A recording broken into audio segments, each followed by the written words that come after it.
CBSE words में आपका स्वागत है। तो हम पढ़ रहे थे क्लास 11 फिजिक्स का सेकंड चैप्टर जिसका नाम है यूनिट्स एंड मेजरमेंट। और पिछली वीडियो में हमने 2.7 सिग्निफिकेंट फिगर्स वाला टॉपिक कंप्लीट कर लिया था। इस वीडियो में हम नया टॉपिक स्टार्ट करेंगे 2.8 डायमेंशंस ऑफ फिजिकल क्वांटिटीज़। अब ये फिजिकल क्वांटिटीज़ क्या होती है?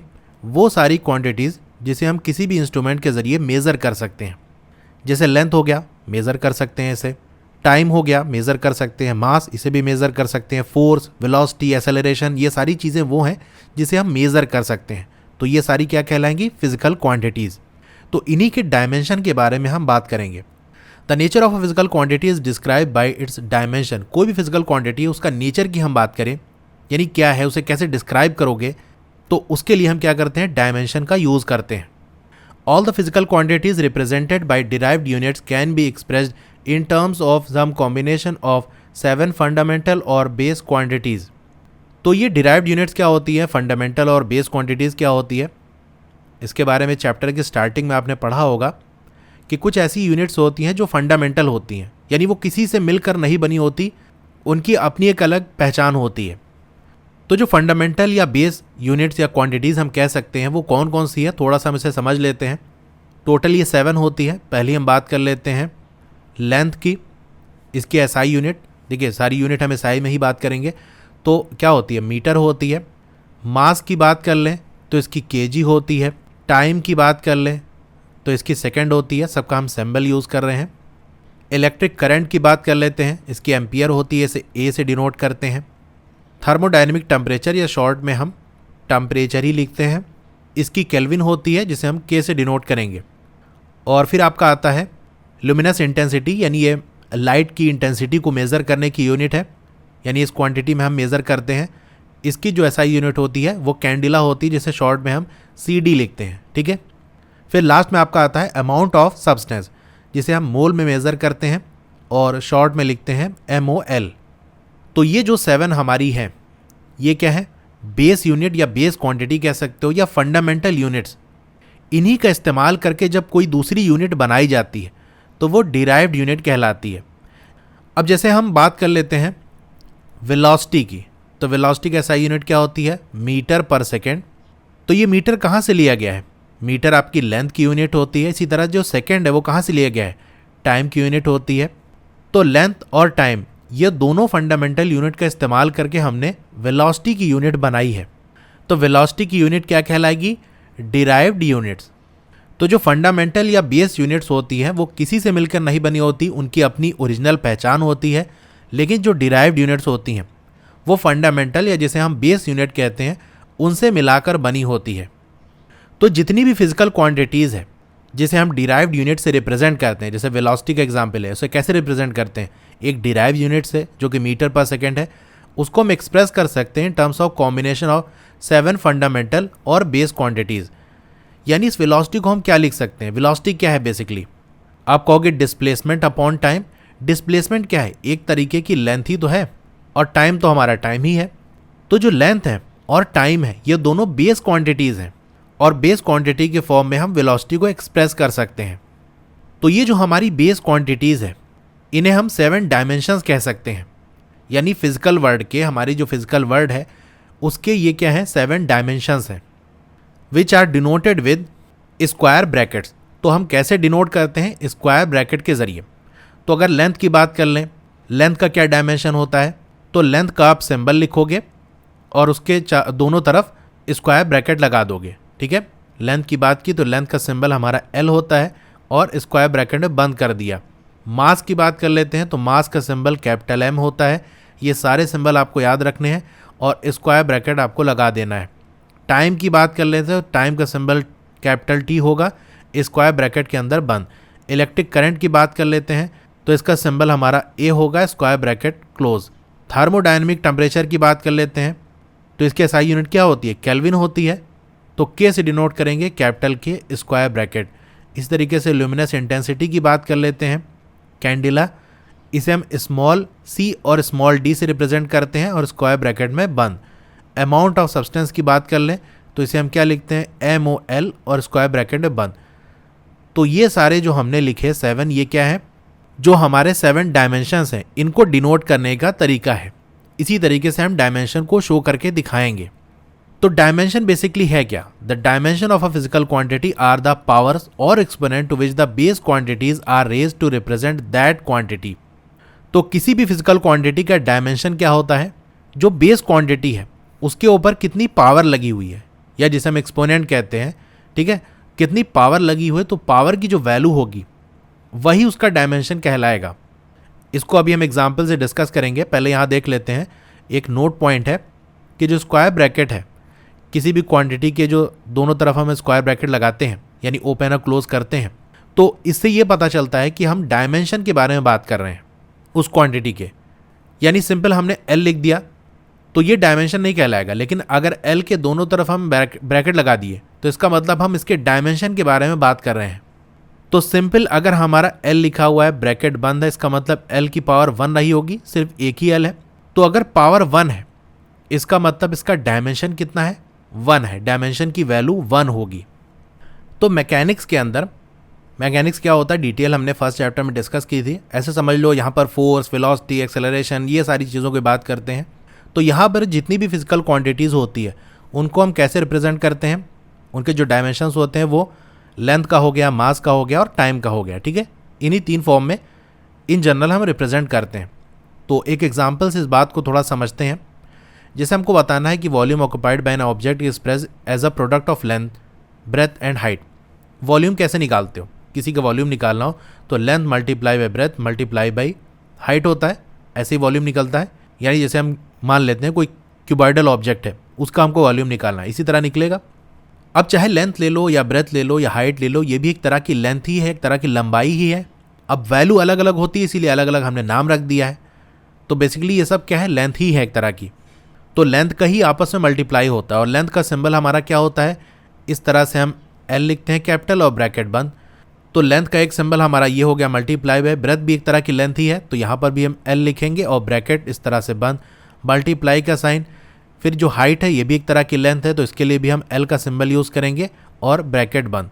यानी जहाँ पर भी आपको मीटर, सेंटीमीटर, किलोमीटर इस तरह की यूनिट दिख जाए तो वो सारी किसकी होती है?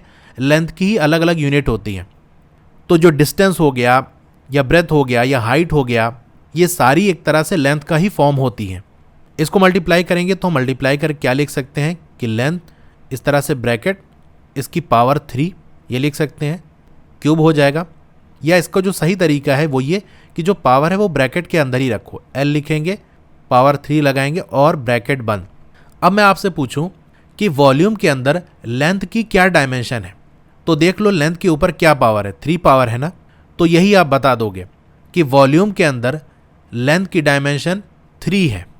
तो डायमेंशन में हमको बेसिकली क्या देखना है कि उस क्वांटिटी के जो बेस क्वांटिटी है उसके ऊपर कितनी पावर है। अभी हम देख लेंगे किस तरह से क्वेश्चन पूछे जाते हैं और कैसे आपको आंसर देना है। तो वॉल्यूम को इस तरह से हम रिप्रेजेंट करेंगे। अब मैं अगर आपसे ये पूछूं कि बताओ टाइम का क्या डायमेंशन है, तो टाइम तो यहाँ दिख ही नहीं रहा है, इसका मतलब t की पावर 0 रही होगी, और किसी पावर 0 क्या होता है? 1 हो जाता है, इसीलिए यहाँ पर t नहीं दिख रहा हमको। मास का डायमेंशन पूछूं तो यहाँ पर मास भी आपको नहीं दिख रहा है, इसका मतलब मास के ऊपर भी पावर 0 रही होगी। और पावर ही क्या बताता है? डायमेंशन। यानी टाइम का डायमेंशन 0 है, मास का डायमेंशन 0 है वॉल्यूम के अंदर। अब डायमेंशन 0 होने का मतलब ये है कि वो उन चीज़ों पे डिपेंड नहीं करेगा जिनमें उसका डायमेंशन 0 है। टाइम का डायमेंशन 0 है यानी वॉल्यूम टाइम पे डिपेंड नहीं करेगा। मास का डायमेंशन 0 है, इसका मतलब वो मास पे डिपेंड नहीं करेगा। तो वॉल्यूम क्या होता है? इंडिपेंडेंट होता है मास और टाइम पे। मास और टाइम की कोई भी वैल्यू से मतलब नहीं है, वॉल्यूम के अंदर इनका कोई काम नहीं है। तो 0 डायमेंशन होगा मास का, 0 डायमेंशन होगा टाइम का, और लेंथ में कितना डायमेंशन होगा ये पूछा जाए तो लेंथ में तो 3 पावर है, इसका मतलब यहाँ पर 3 डायमेंशंस होंगे। इसी तरीके से हम फोर्स का निकाल सकते हैं। तो चलिए थोड़ा सा इसे हम सॉल्व करते हैं कि फोर्स आपका क्या होता है। आप कहोगे मास इंटू एक्सेलरेशन। मास हमारी बेसिक क्वांटिटी है यानी फंडामेंटल क्वांटिटी है, इसको तो हम कुछ चेंज करेंगे नहीं, इसको एज इट इज़ रखेंगे। एक्सेलरेशन को और थोड़ा चेंज कर सकते हैं, क्या होता है?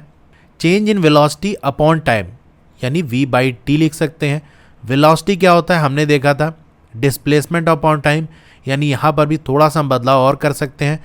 वेलोसिटी की जगह हम डिस्प्लेसमेंट लिख देंगे, अपॉन टाइम करेंगे, टाइम एक नीचे भी है तो टाइम का स्क्वायर हो जाएगा। तो डिस्टेंस क्या है, ये भी एक तरह की लेंथ ही तो है। तो फोर्स के अगर डायमेंशन की मैं बात करूं तो ये क्या हो जाएगा, यहां पर देखो मास है तो मास का सिंबल हम यूज कर लेंगे स्क्वायर ब्रैकेट के अंदर। डिस्टेंस क्या है, एक तरह की लेंथ ही है, तो हम क्या यूज कर लेंगे एल।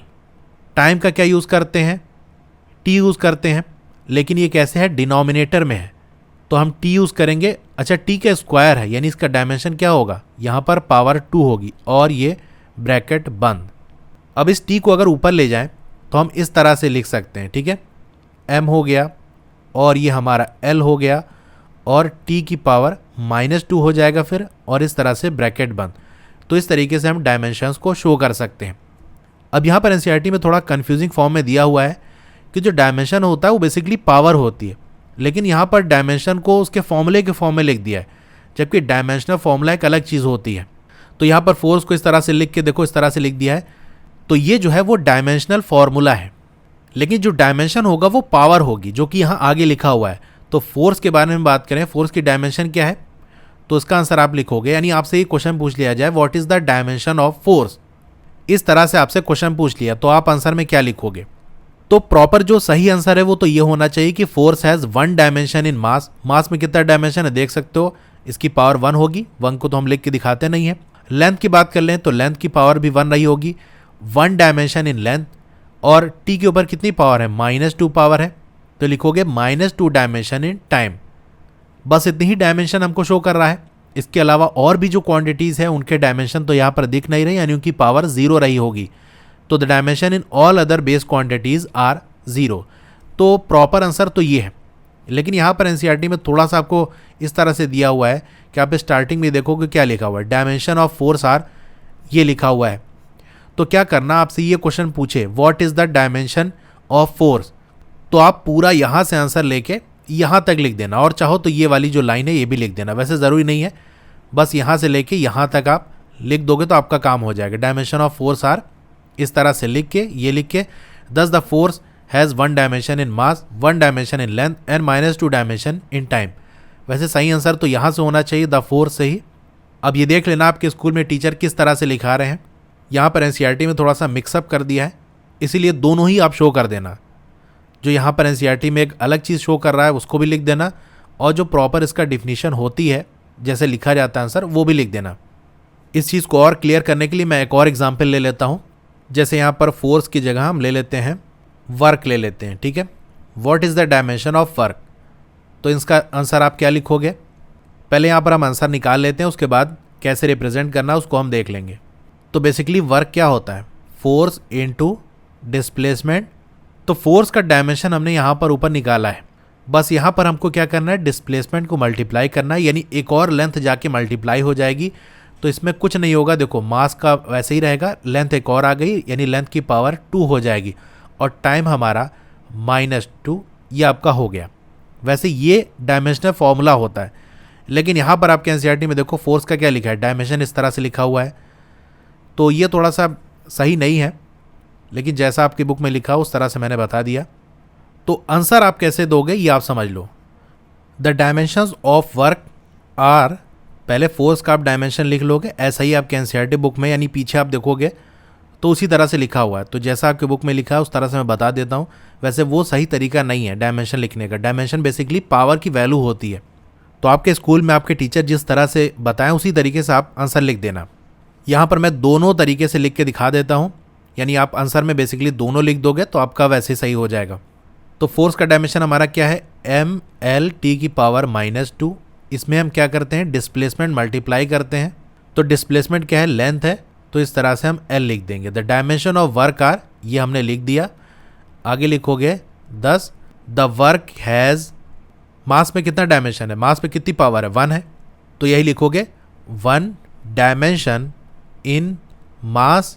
लेंथ में कितना डायमेंशन है, एक लेंथ यहाँ है, एक लेंथ यहाँ है, यानी 2 लेंथ मिलके पावर 2 हो जाएगी। 2 dimensions in length. And time की बात कर ले तो टाइम वही है हमारा, -2 इसकी पावर है, तो -2 इसकी डायमेंशन हो जाएगी, -2 डायमेंशंस इन टाइम। तो ये पूरा कंप्लीट आंसर हो गया। जहाँ पर आपके एनसीईआरटी में जो एक अलग चीज़ दी है वो भी कंसीडर हो गई, और जो प्रॉपर डायमेंशन की वैल्यू होती है वो भी हमने लिख दिया। तो इस तरह से अगर आप आंसर लिख दोगे तो जो टीचर आपकी कॉपी चेक करेगा वो किसी भी बुक को फॉलो कर रहा होगा, आपको पूरा मार्क्स दे देगा। अब ये बात आपको नोट करनी है कि इस तरह के रिप्रेजेंटेशन में मैग्नीट्यूड को हम कंसीडर नहीं करते, यानी लेंथ की क्या वैल्यू है, मास की क्या वैल्यू है, टाइम की क्या वैल्यू है, इससे हमारा कोई मतलब नहीं है। It is the quality of the type of physical quantity that इंटर्स। तो क्वांटिटी की बात नहीं करते, कितना मास है, कितना लेंथ है, कितना टाइम है, क्वालिटी की बात हो रही होती है कि हम उसके मास के बारे में बात करें, उसके लेंथ के बारे में बात करें, टाइम के बारे में बात करें, बस इतना ही पता चलता है। क्या वैल्यू है ये नहीं पता चलता इस डायमेंशन से। तो इस तरह से हम कह सकते हैं कि चेंज इन वेलोसिटी कह लो, इनिशियल वेलोसिटी हो गई, एवरेज वेलोसिटी हो गई, फाइनल वेलोसिटी हो गई, स्पीड हो गई, ये सारा क्या है, इक्विवेलेंट है, यानी सब का जो डायमेंशन होगा वो सेम होगा। तो इन सब का जो क्वांटिटी है उनको हम एक्सप्रेस कर सकते हैं। यानी चेंज इन वेलोसिटी की बात करो तो भी वो लेंथ अपॉन टाइम होगा, तो लेंथ अपॉन टाइम क्या हो जाएगा, L/T, और इसका डायमेंशन ये हो जाएगा, यानी L(T⁻⁻1). इनिशियल वेलोसिटी की बात करोगे, उसका डायमेंशन लिखने को कहा जाए तो भी ये लिखोगे, एवरेज वेलोसिटी का डायमेंशन लिखने को कहा जाए तो भी ये लिखोगे, फाइनल वेलोसिटी, स्पीड, इन सब में यही आप डायमेंशन लिखोगे। तो ये हो गया। अब इसके बाद वाला टॉपिक छोटा सा, इसे भी हम समझ लेते हैं। 2.9 डायमेंशनल फॉर्मूले एंड डायमेंशनल इक्वेशन। तो डायमेंशनल फॉर्मूला क्या होता है और डायमेंशनल इक्वेशन क्या होता है, इसमें हम ये समझेंगे। तो ऐसा एक्सप्रेशन जो ये शो करे how and which of the base quantities represent the dimension of physical quantity is called dimensional formula. तो डायमेंशनल फॉर्मूला में क्या होता है, बेस क्वांटिटी क्या क्या पावर शो कर रहा है, तो वो क्वांटिटी और उसकी पावर इन सब को मिलाकर जब हम लिखते हैं तो वो डायमेंशनल फॉर्मूला कहलाता है। ठीक है, उस फिजिकल क्वांटिटी का। जैसे डायमेंशनल फॉर्मूला ऑफ वॉल्यूम आपसे कहा जाए तो आप ये लिखोगे। ठीक है, यहाँ पर आप मास और टाइम को भी ले लोगे, लेकिन उसकी पावर हम 0 रखेंगे। तो वॉल्यूम का क्या होगा डायमेंशनल फॉर्मूला, m इसकी पावर 0, l हम जानते हैं 3 लेंथ होती है तो पावर 3 हो गया, और टाइम 0। तो ये डायमेंशनल फॉर्मूला हो गया। अगर डायमेंशन आपसे पूछे तो 0 dimension in mass, 3 dimension in length and 0 dimension in time, ये आंसर होगा। डायमेंशनल फॉर्मूला पूछे तो ये आप लिख दोगे। इसी तरीके स्पीड या वेलोसिटी की बात कर ले तो आप क्या लिखोगे, मास पे डिपेंड नहीं करता, मीटर पर सेकंड होता है, यानी लेंथ होती है, और डिवाइडेड बाई टाइम। तो टाइम जो ऊपर जाएगा तो पावर माइनस हो जाएगी, मास तो कुछ होता नहीं, इसलिए मास की पावर 0 हो जाएगी। तो ये वेलोसिटी या स्पीड दोनों का ही डायमेंशनल फॉर्मूला यही है। इसी तरीके से m की पावर 0, L(T⁻²), ये किसका डायमेंशनल फॉर्मूला होता है, एक्सेलरेशन का। इसी तरीके से मास डेंसिटी की बात कर ले, मास डेंसिटी क्या, वही जो आपका डेंसिटी होती है, डेंसिटी क्या होती है, मास अपॉन वॉल्यूम। ठीक है, तो मास हमारा क्या है, m से डिनोट करते हैं, वॉल्यूम क्या होता है, L³ से डिनोट करते हैं। ये L ऊपर जाएगा तो क्या हो जाएगा, m L⁻³ और टाइम हमारा तो कुछ है नहीं, तो टाइम की पावर 0।